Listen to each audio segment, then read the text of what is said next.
Now we come to the end of appeasement. See, the Munich conference was the decision where Britain and France had met with Hitler, they'd met with Mussolini as well, and decided to give the Sudetenland section of Czechoslovakia to Hitler. You can see how pleased they are in the pictures provided. And in fact, Chamberlain was very pleased, because not only had he given Hitler Sudetenland, he'd given Hitler the Sudetenland in return for a promise.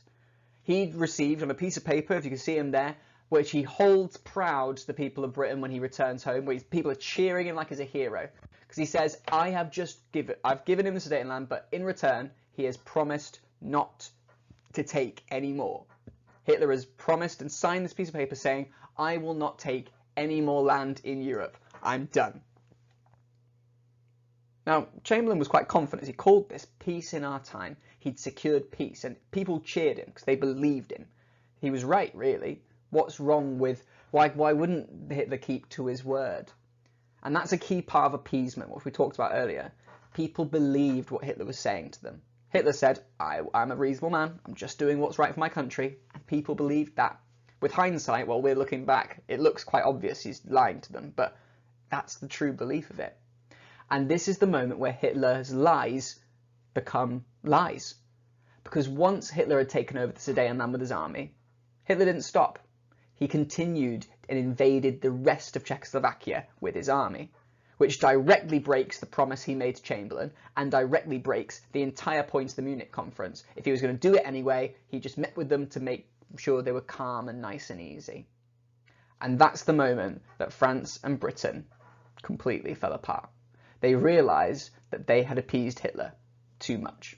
They'd given him what he'd wanted, and he'd played them for fools. That promise he'd made didn't matter. It's just a signature on a piece of paper, he said later on. Oh, I gave him an autograph. It wasn't actually a promise. And to Hitler, none of this was promises. So now you know a little bit about how this, should we say, international cooperation works. Britain and France were thinking Hitler was a reasonable person, but in reality, he was much, much worse. And in the end, appeasement is one of the key parts of why World War II began. Because it gave Hitler so much power. It gave Hitler this, oh, they're giving me all I want kind of mentality. And the thing is, they kept giving him all they wanted. Czechoslovakia was essentially invaded, and this was the first invasion of the war, you could technically say, because they didn't want to be invaded. The rest of Czechoslovakia was not Germans, the first non-German people that were taken over, right? So let's just get some opinions here. How did appeasement play out for Britain and France? I want that as an opinion from you. Did it play out well or badly, and why? How was Chamberlain after the Munich conference? Can you describe his feelings and what he thought? 3. What happened to Czechoslovakia after the Munich conference? Can you describe the events of what exactly occurred to them? And lastly, do you think Chamberlain had a good idea or not with appeasement? And you need to explain that. Was appeasement a good idea?